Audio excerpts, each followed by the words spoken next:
presentarle el invitado de hoy. Tengo muchísimo gusto en presentarle el doctor Sergio Pantano. Déjenme que les leo un poquito, un poco del resumen que nos envió. Ustedes quizás lo habrán visto en el correo, pero se lo voy a leer nuevamente. El doctor Pantano trabaja ahorita en el Instituto Pasteur de Montevideo, Uruguay. Es el jefe del grupo de simulaciones biomoleculares, no sé si así lo traduzcan. Ha publicado muchísimos artículos, más de cientos, ha trabajado también en muchísimos seminarios invitados en muchos países. Ha formado estudiantes de doctorados, postdocs, estudiantes de maestría, ha coordinado varias tesis de varios grados, desde posgrados, también estudiantes más jóvenes. El doctor está muy activo en lo que son las simulaciones moleculares, desarrolló el force field, no sé si se traduzca esto, yo siempre lo he escuchado en inglés, CIRAG. Y también, por supuesto, trabaja como editor y revisor en muchas revistas del campo. Yo lo dejaría aquí. Por supuesto, si tienen más curiosidades, yo diría que se los pregunten directamente a él al final. Y les dejo con el gusto de escuchar la plática que nos dará él directamente. Muchísimas gracias, Sergio, a ti. Para Bueno, muchas compartir pantalla gracias. es el simbolito que está arriba. Bueno, creo que tú lo tengas arriba. Eso estaba por preguntar. Hay micrófono, cámara y una Sí, sí, sí, pantallita. sí. Ujú. Sí, sí, sí. Bueno, muchas gracias. Disculpas por los problemitas técnicos. La verdad que es un gusto poder tener esta conversación, vamos a llamarla.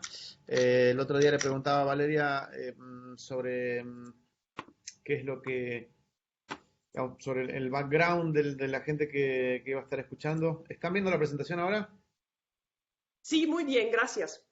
Bien, perfecto. Entonces, lo que me decía es que es mayormente gente digamos, con formación en física y poca en biología.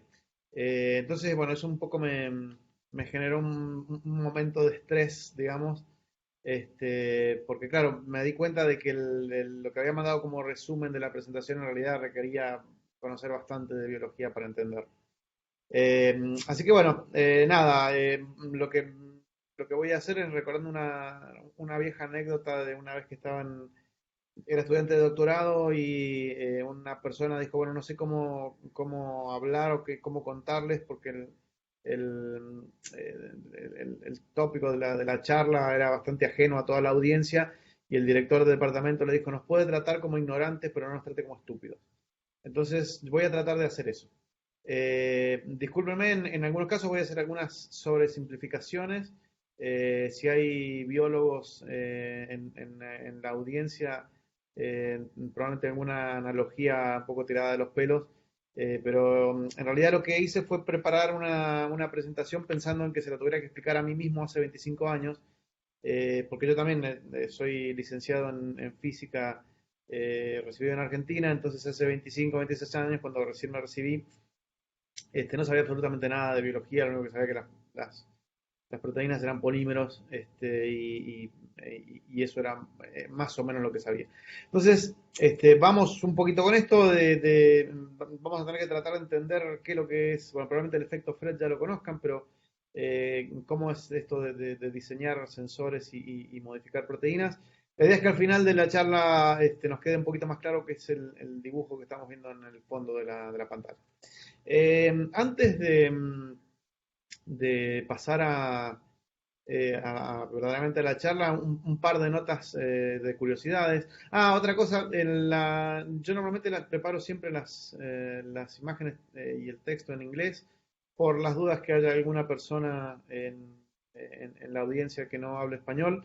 Eh, Obviamente que, bueno, vamos a hablar en español. Les pido disculpas de antemano porque, como les decía, yo me recibí de licenciado en física y me fui a hacer doctorado a Italia, donde todo lo que les voy a contar lo aprendí en inglés.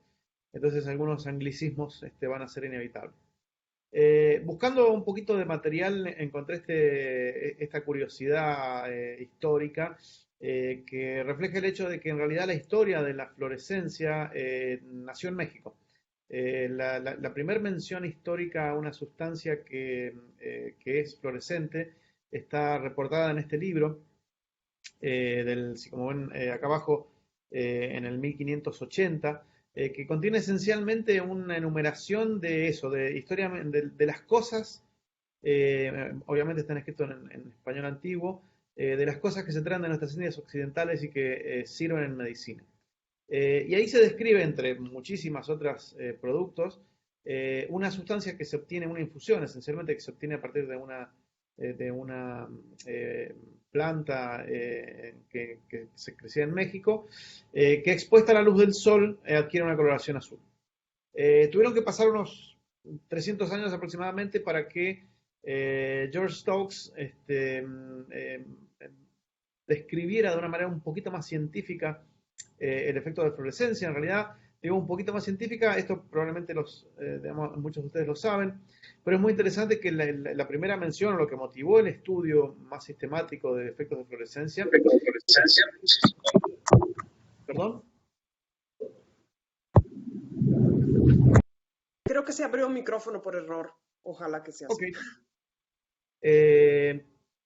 Bueno, decía que la primer, digamos, estudio sistemático sobre la fluorescencia fue este que pueden ver acá, que es donde se propuso originalmente el nombre de fluorescencia por parte de George Stokes.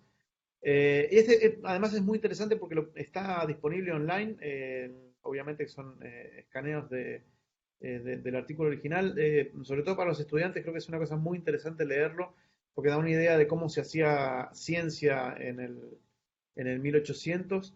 El experimento de que se describe, que después se describe con más detalle y de otra manera, es esencialmente el pasaje de luz a través de una ventana, del vidrio de una ventana de una iglesia, que incide en una botella y nuevamente filtrado a través de una copa de vino blanco. Stokes describe que luego de acostumbrar los ojos a la baja luminosidad, se encuentra que la botella adquiere una coloración que la llama azul celestial, o heavenly blue en inglés. Y ese fue el origen de la fluorescencia. Luego el experimento fue hecho con un poquito más de rigor científico, utilizando un prisma y simplemente moviendo la sustancia que contenía una solución de sulfato de quinina. De manera que solamente cuando el líquido estaba expuesto a la región violeta, ultravioleta, se tomaba la coloración azul. Me pareció interesante digamos, el grado o lo curioso del setup experimental, como se ve acá, o se indica en este caso, esencialmente la luz digamos, la luz que pasaba a través de la ventana funcionaba como una especie de monocromador. Por compuestos que tenía plomo, etcétera, filtra la luz por debajo del azul, y sabemos que el vidrio no deja pasar el ultravioleta, es decir, que funcionaba en una longitud, en un ancho de banda bastante pequeño. Es muy curioso también que, digamos, uno le da por preguntarse, creo que hacía Stokes tomando vino blanco adentro de una iglesia. No lo sé, no me lo pregunten, no quedó registrado. O cuántos vasos de vino blanco tuvo que tomarse antes de ver el efecto de fluorescencia, tampoco. Pero sí que lo que es muy interesante es que se avanzó bastante en eso y que relativamente pocos años después, en el 1864, nuevamente Stokes propone la primera aplicación tecnológica, llamaríamos hoy, para usar ese efecto y caracterizar el contenido de compuestos orgánicos en algunos líquidos. Desde entonces tenemos que pasar, digamos, otros 150, 200 años más para empezar la historia. Entonces, para ir entrando un poquito más en lo que es la biología, voy a utilizar esta imagen como excusa. Todos sabemos que la luz no es otra cosa que, digamos, una radiación electromagnética. En este esquema se indican los tamaños, digamos, las longitudes de onda en metros. Digamos, sabemos que la luz es verdaderamente una porción minúscula. Lo que llamamos luz es una porción minúscula del espectro. que es a lo que nos hemos evolucionado para recibir y para sensar, por así decirlo, con nuestros ojos. Y de lo que vamos a estar hablando durante la charla de hoy es esencialmente sobre estas escalas temporales y sobre estos objetos, digamos, que van esencialmente desde proteínas hasta células. Fíjense que el tamaño al que nos estamos refiriendo está en el orden de 10 a la 9, entre 10 a la 8 y 10 a la 9, es decir, metros, es decir, en el orden de un nanómetro, entre 1 y 100 nanómetros para proteínas, bastante más para virus y bacterias y un poquito más para células. Pero ese es el tamaño de los objetos en los que intrínsecamente vamos a estar interesados. Y sobre todo, realizar mediciones sobre esa escala de tamaño. Como les decía antes, hace 25 años atrás, cuando alguien me hablaba y me decía proteínas, lo que yo pensaba era esto. Claramente no es esto de lo que vamos a estar hablando, aunque no me molestaría estar ahora con ustedes en México comiendo carnitas. Espero que sea pronto, pero por ahora lo que vamos a tratar de entender, y acá de nuevo les pido disculpas a los que ya tengan familiaridad con estas cosas, es qué es lo que son las proteínas y cómo eventualmente logramos ingenierizarlas para utilizarlas como sensores. Entonces, para eso vamos a hacer una especie de mini curso en proteínas y cosas asociadas. Entonces, lo que se llamaría en inglés el outline de este seminario va a ser una especie de larga introducción con varios conceptos para terminar en 2 o 3 slides, donde espero que los conceptos los hayan mínimamente nos hayamos familiarizado y podamos llegar a entender de qué es lo que estamos hablando. Yo entiendo que digamos, el formato lamentablemente es bastante difícil y sobre todo para uno que está hablando es difícil no lograr ver la respuesta de la audiencia, pero por favor no duden en abrir el micrófono y eventualmente la cámara y preguntarme cualquier cosa o cualquier tipo de comentario. Entonces, lo que estamos viendo, seguramente ustedes lo saben, es una imagen, digamos, bastante simplificada de una célula. La célula está compuesta por grandísimas cantidades de moléculas pequeñas y otras que se llaman macromoléculas. Entre ellas están el ADN o las proteínas. Eh, Esencialmente existen 4 familias de moléculas que componen sistemas biológicos. Una son los ácidos nucleicos, o sea, el ADN y el ARN esencialmente, que, para decirlo de manera un poco gruesa, están asociados con el almacenamiento de información y su transferencia. Después, lo que ven acá como superficies que delimitan espacios son esencialmente lípidos, o esencialmente materia grasa, que se asocia por motivos entrópicos y genera superficies bastante pequeñas y eso delimita espacios. Después de eso están, digamos, lo que se llaman glicanos o azúcares, que están asociados mayormente a transporte de energía y algunos roles estructurales, y todo el resto son proteínas. Las proteínas son, digamos, la mayor cantidad de constituyentes de la célula en cantidad y en diversidad también, probablemente. Es decir, existe un enorme número de proteínas.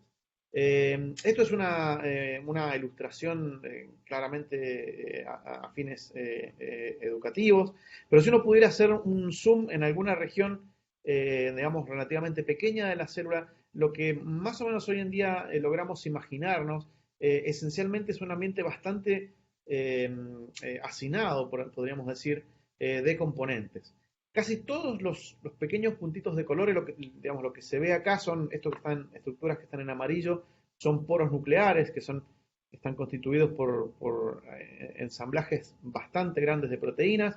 Lo que está en azul mayormente es ADN con proteínas que regulan su función y su compactación. Esto sería la membrana nuclear y todo lo que está hacia afuera es el citosol. Y casi todos los puntitos de colores que se ven son o proteínas o asambleas de proteínas. Si uno hace todavía un zoom aún mayor en una región que podría ser una región como esta, empezamos a ver lo que se veía en la imagen de la presentación, que podríamos llamar la carátula de la presentación. Esto es una nano fibrilla sarcomérica, y a casi cada cosa de color empieza a representar proteínas individuales.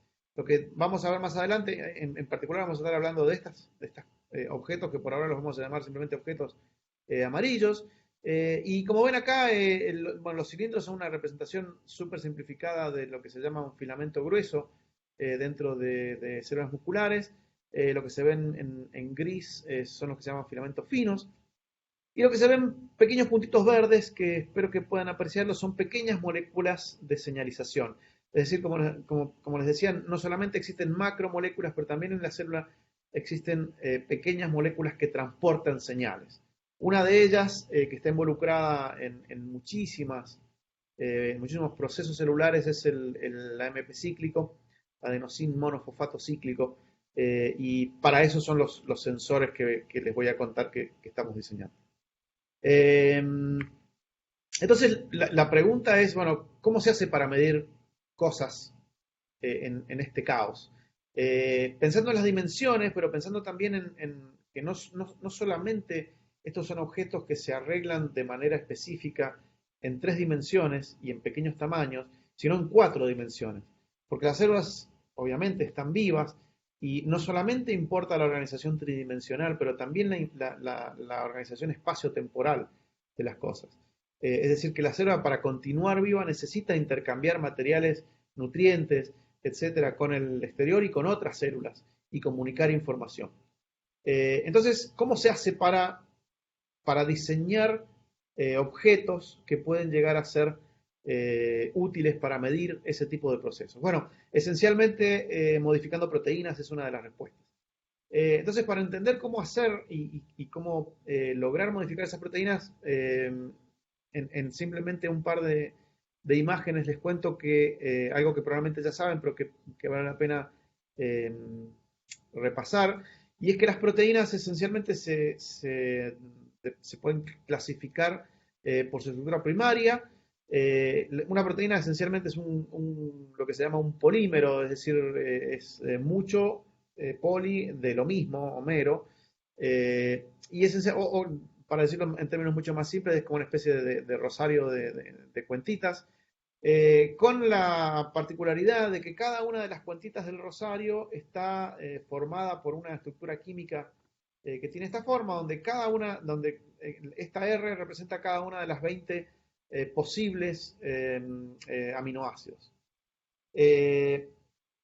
En función de la secuencia o de la estructura primaria, es decir, cómo están ensamblados uno de estos cuentitas de distintos colores que identifican los distintos aminoácidos en el espacio, es posible, digamos, que esa estructura particular genera una estructura que se llama secundaria, es decir, una organización de corto alcance, que después tiene lugar o genera una organización terciaria que tiene un alcance un poco más grande. Estas son las que mencionaba al principio, que están en el orden de 1 a 10 nanómetros aproximadamente, para después eventualmente generar agregados de estructura lo que se llama cuaternaria, es decir, proteínas que se ensamblan con otras proteínas.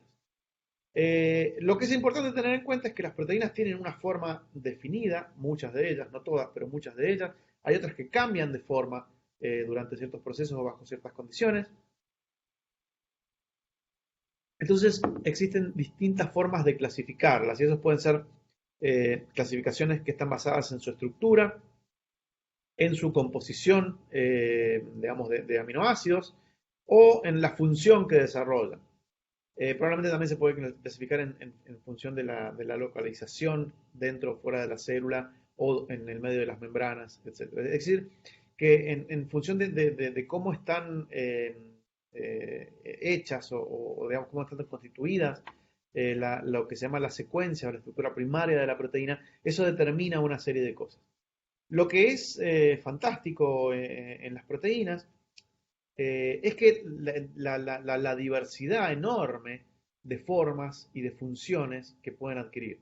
Esto es simplemente un ejemplo muy limitado de algunas proteínas que tienen tamaños y funciones muy disímiles. Algunas de ellas cumplen funciones enzimáticas, es decir, que aceleran reacciones químicas. Otras simplemente cumplen un rol estructural, como lo que se indica en estas imágenes digamos, cada color está asociado a una proteína que se agregan de manera ordenada para formar las envolturas de virus, por ejemplo. Una proteína que lamentablemente todos, digamos, o un complejo de proteínas que lamentablemente todos conocemos es esta de SARS-CoV-2 y Spike. En los últimos 2 años yo digo en chiste que nos hemos vuelto todos virólogos, porque aunque no sabíamos nada de todas estas cosas, ahora todos sabemos y todos opinamos sobre cosas que no sabemos. Pero sin duda, todos hemos tenido oportunidad de ver una imagen como esta incluso en los noticieros o en periódicos de divulgación y obviamente publicaciones científicas, en las cuales se ve un complejo entre la proteína Spike del virus SARS-CoV-2 que se liga contra la enzima convertidora de angiotensina en una membrana celular. No vamos a entrar demasiado en los detalles, pero lo que sí es importante es notar que las interacciones proteínas-proteínas están dadas, digamos, por una exquisitez absoluta, en la cual digamos, tiene que haber una concordancia sorprendentemente alta a niveles de energía sorprendentemente bajos para determinar la interacción específica de proteínas. Y otra cosa que es importante tener en cuenta, como les decía, voy a tratar de ir incorporando una serie de conceptos, es el concepto de homología entre las proteínas.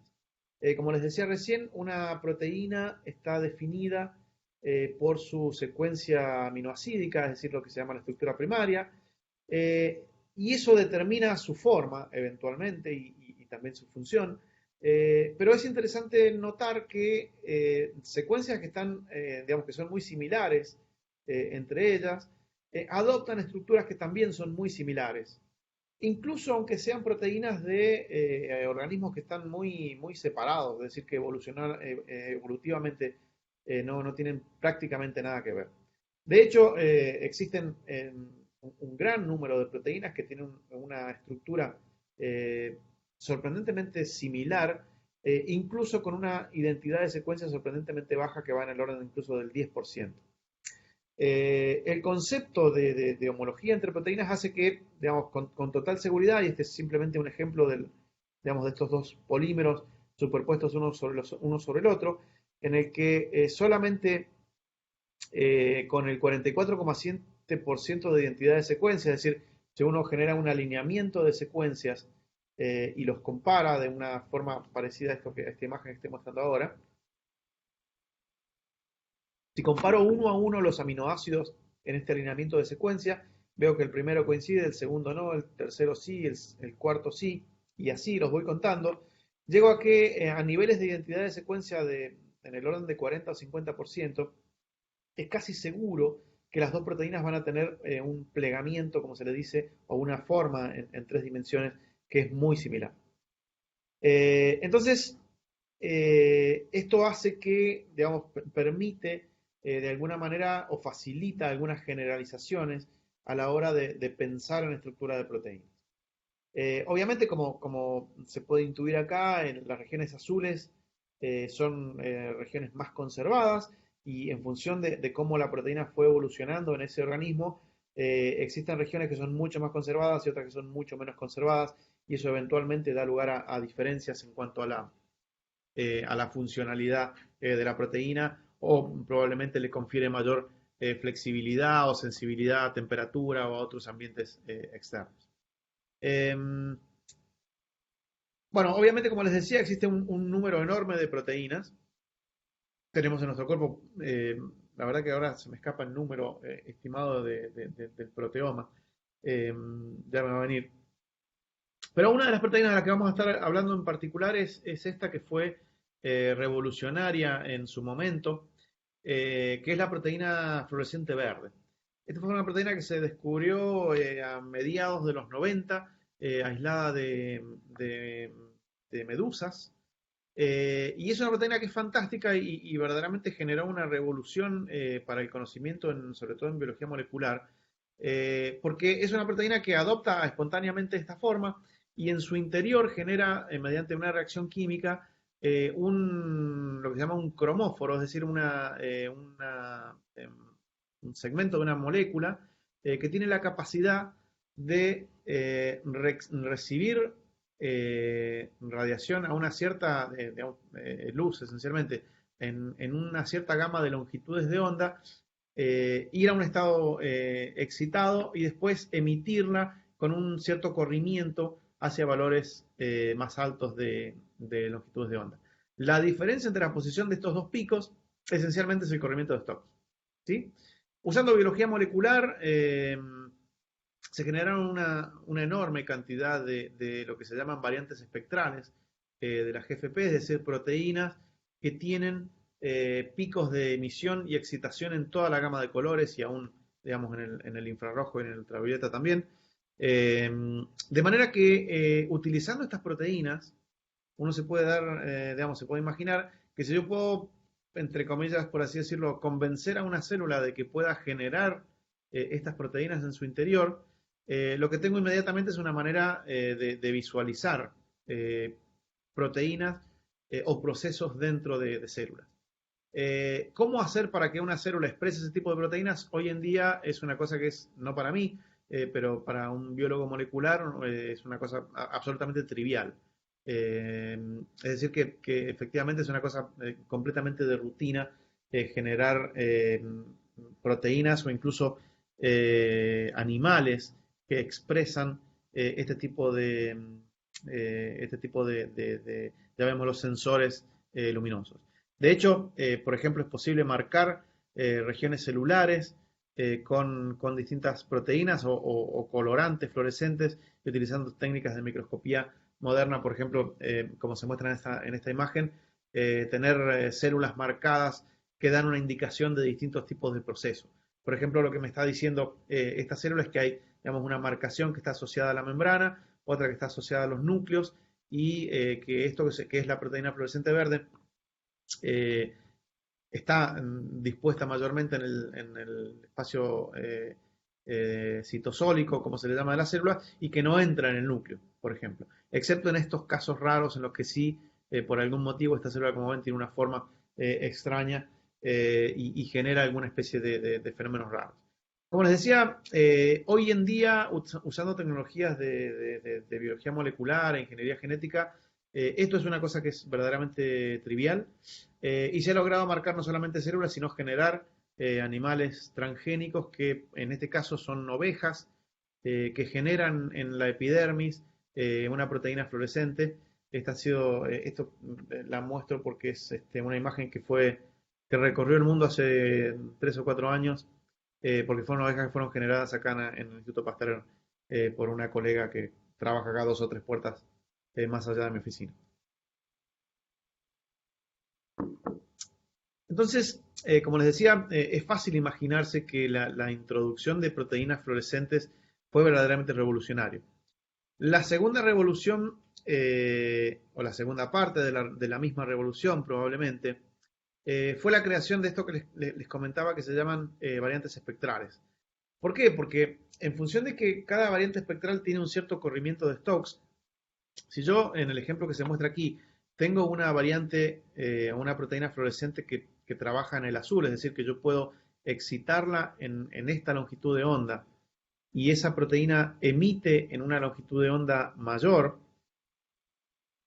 y se encuentra en proximidad de otra variante espectral verde, de tal manera que el espectro de emisión de una coincide con el espectro de excitación de otra, lo que puedo hacer es iluminar con luz azul y leer en el experimento luz verde. ¿Sí? Entonces, lo que sucede, digamos, en términos un poco más de ilustraciones que son más parecidas a lo que probablemente estamos más acostumbrados a ver, es eso, es un estado de excitación a una cierta energía que decae a través de una, digamos, radiación, perdón, de una transferencia de energía que tiene que ver con interacciones dipolo-dipolo de una proteína a la otra. Entonces, esto me genera inmediatamente una especie de sensor de proximidad. Claramente, digamos, toda la teoría desde el punto de vista físico-matemático de este tipo de procesos ya ha sido desarrollada. En particular, digamos, relativamente fácil concluir que existen factores geométricos que modifican o modulan lo que se llama la señal de Fred o la transferencia de energía de una proteína a la otra. En particular, eso está asociado a las conformaciones relativas que tienen una proteína con la otra. Digamos, la expresión para lo que se llama la eficiencia de Fred tiene esta forma. La dependencia con 1 sobre r a la sexta está asociada a que es una interacción dipolo-dipolo. Y en principio, bueno, la interacción está asociada esencialmente a la distancia entre que las dos proteínas se encuentran y a la orientación relativa. Entonces esto les decía que fue nuevamente revolucionario porque nos brinda la oportunidad de decir, bueno, si yo puedo, y sí se puede fácilmente, incorporar en la misma cadena de aminoácidos de una proteína la secuencia que codifica para una proteína fluorescente e introducirlo en la célula, entonces lo que puedo hacer es decir, bueno, si puedo marcar dos proteínas con proteínas fluorescentes, entonces cuando estas dos estén cerca van a transmitir energía entre ellas. Voy a poder iluminar en ciano, en celeste y leer una señal en el espectro del amarillo. Voy a poder medir la eficiencia de Fred y en función de la eficiencia de Fred determinar que estas proteínas, si es que, digamos, puedo medir una cierta intensidad de fluorescencia, están en un rango de interacción entre ellas, es decir, prácticamente en contacto, porque si se recuerdan lo que les decía al principio, que el tamaño de las proteínas está en el orden de 1 a 10 nanómetros, la señal de Fred decae muy rápidamente porque es una interacción dipolo-dipolo, entonces es posible medir la transferencia de Fred solamente en un rango de entre 1 a 10 nanómetros, es decir, que esencialmente dos proteínas están en contacto entre ellas. Y si no están en contacto, están muy cercanas, o sea, tan cercanas como que las dimensiones relativas entre ellas son comparables al espacio que existe entre medio de ellas. Entonces eso es fantástico. Es fantástico y sobre todo sucedió muy rápido en la biología durante los 90. Esto contado a un biólogo molecular a principios de los 90 debe haber parecido ciencia ficción. Al final de los 90, a principios de los 2000, ya fue posible tomar imágenes como estas en las que se puede detectar esencialmente este sistema que les estoy mostrando. Corresponde a esta imagen, donde lo que se detecta es que existe una localización, una colocalización, es decir, dos proteínas que están juntas en ciertas regiones de la célula y solo en función de un cierto estímulo. Es decir, a la célula se le da un estímulo externo con algunas pequeñas moléculas y entonces en función de eso la señal de Fred llega a tener una disposición espacial bastante concreta y bastante medible, digamos. Esto, por ejemplo, nos dice que si esta es una célula y este es el núcleo de la célula, estas dos proteínas no se encuentran en proximidad digamos, no se encuentran dentro del núcleo y solamente se asocian en grandes cantidades dentro de una cierta región bastante limitada de la célula. Entonces, voy un pasito para atrás, este tipo de construcciones en la cual yo tengo una proteína marcada, o en realidad dos proteínas con dos marcadores fluorescentes distintos, es una posibilidad. La otra posibilidad es decir, bueno, supongamos que tengo una proteína que tiene una cierta conformación, una cierta forma, y que en función de un estímulo externo cambia su forma. Entonces, si yo puedo diseñar o imaginar de qué manera puedo conectar una proteína fluorescente de un color y una proteína fluorescente de otro color a ese módulo sensor, entonces puedo esperar que en presencia de un ligando, es decir, cuando el sensor detecta la pequeña molécula a la que se liga, genera un cambio conformacional, o sea, cambia su forma, y eso acerca o aleja las dos proteínas fluorescentes. Entonces, en lugar de tener un sensor de proximidad para dos objetos, lo que tengo es un sensor de concentración para el ligando. Es decir, cuando la concentración del ligando sube por encima de la constante de asociación, el ligando va a ser reconocido por la proteína, generando una transición conformacional. ¿Sí?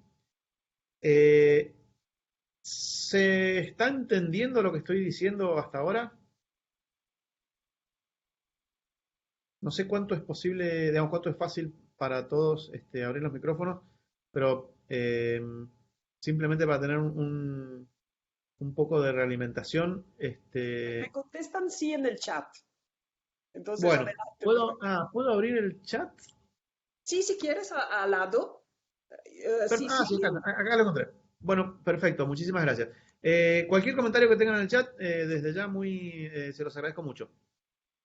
Eh, Como les decía, hago una pequeña pausita acá. Vamos a ir introduciendo una serie de conceptos y digamos, son algunos que probablemente no les eran completamente familiares y bueno, son importantes tenerlos en cuenta. Entonces, nada, me dicen que veo que al menos 3 o 4 mensajes que me dicen que sí, entonces seguimos de nuevo, o por el chat, o no sean tímidos, abran los micrófonos eh, y, y- y tratamos de hacer una mini conversación. Eh, bueno, claramente no es fácil en principio. Es decir, parece simple decir, bueno, lo que les mostraba en este caso, es decir, bueno, lo que hago es, yo ya tengo una proteína, conozco su estructura, conozco su secuencia, conozco su función, simplemente los voy a tomar como si fueran dos cadenitas y las voy a unir de alguna manera, y entonces voy a esperar que estas dos se junten y voy a ver si generan una señal de Fred.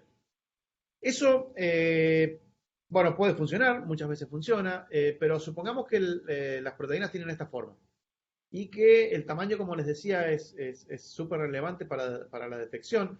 Si yo voy a estar ajustando o, digamos, incorporando las proteínas fluorescentes en los dedos pulgares, esta conformación funciona, pero si por algún motivo las dos proteínas interaccionan de esta forma, ¿se ven mis manos?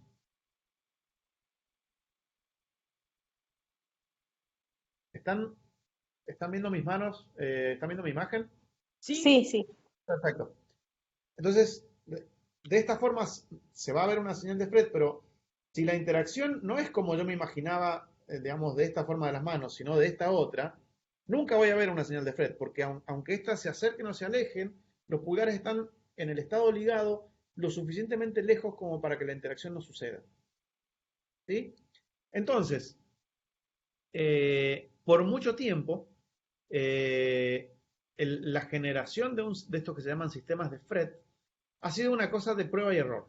Eh, mm, Verdaderamente frustrante. Yo personalmente conozco gente que tratando de generar un sistema de detección ha generado más de un centenar de construcciones de proteínas eh, tratando de encontrar, bueno, este en particular, en el orden de 100 construcciones posibles para lograr generar este tipo de sensores.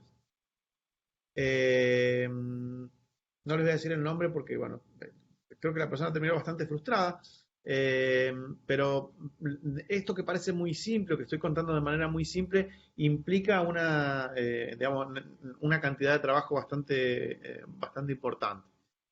Mucho más aún para este tipo de sistemas, en los cuales yo tengo que imaginarme que hay una proteína que funciona, por así decirlo, como un Pac-Man, es decir, que eventualmente, digamos, va a reconocer un ligando de manera específica y eventualmente se abre y el ligando se va.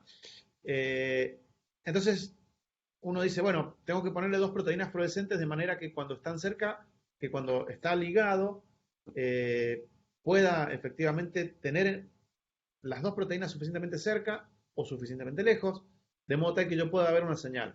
Pero además, las proteínas tienen un tamaño, y tienen una forma y tienen un tamaño. Entonces, no es imposible nunca descartar que haya efectos de lo que se llama estérico, es decir, que en cualquiera de estas conformaciones las dos proteínas choquen contra ellas mismas. Entonces, que este tipo de señal no se vea interferida por la presencia misma de lo que yo estoy sensando. ¿Sí? Esto es como, digamos, una analogía cercana al principio de Heisenberg. Normalmente cuando yo introduzco este tipo de sensores, estoy introduciendo un ruido digamos, estoy perturbando de alguna manera el sistema. Y en este caso ni siquiera estoy seguro de cómo lo estoy perturbando, porque cuando uno genera una posible construcción y funciona, entonces uno le permite estudiar cosas. Pero cuando uno genera una posible construcción y no funciona, es como hablarle a una pared, la pared no responde, la célula tampoco. Entonces no se sabe exactamente qué es lo que está pasando. Entonces, eso es lo que digamos, utilizando algunas técnicas de modelado molecular, bioinformática y simulaciones, hicimos en algún momento. Eh, para generar este tipo de sensores, lo que aprovechamos es esto que les comentaba al principio de la homología entre proteínas. Esto que ahí dice CAMP, digamos les había comentado que es una molécula pequeña que es, ¿cómo se dice en español? Adenosín monofosfato cíclico. No importa el nombre, basta pensar que es una molécula pequeña, es una molécula pequeña del tamaño de una base de un ADN, es decir, son en el orden de 40 átomos, 50 átomos. 50 átomos. Mientras que una proteína puede tener miles. Entonces es una pequeña proteína que, como les decía, en analogía con esta tapita de botella que estoy agarrando con la mano, efectivamente la forma de la proteína es prácticamente esta que está acá. Tiene una especie de bolsillo, en realidad la cosa funciona así. El AMP cíclico entra, eventualmente queda más o menos ligado, y después hay una hélice, una parte que está al final normalmente de la proteína, que lo cierra como si fuera una especie de trampa, una trampa para ratones. Digamos. Entonces el AMP cíclico se queda ligado a esa proteína. Claramente cuando uno trabaja en estas cosas y ve una proteína que genera un cambio conformacional en función de la presencia o ausencia de una molécula, eso es lo que se llama un mecanismo alostérico. Se imagina que eso podría ser un sistema de adapto para generar un sensor que esencialmente funciona con proximidad. ¿Sí? Porque si efectivamente esto genera una especie de movimiento, basta que el movimiento, la diferencia de movimiento sea suficientemente grande, entonces en principio podríamos generar un sensor con eso. Como el AMP cíclico es una molécula que, digamos, existe desde las bacterias hasta los humanos y es exactamente la misma molécula, vale el principio de homología que les contaba al principio y casi todas las proteínas que llegan a AMP cíclico en todos los organismos son prácticamente iguales, muy parecidas entre ellas. Y esta forma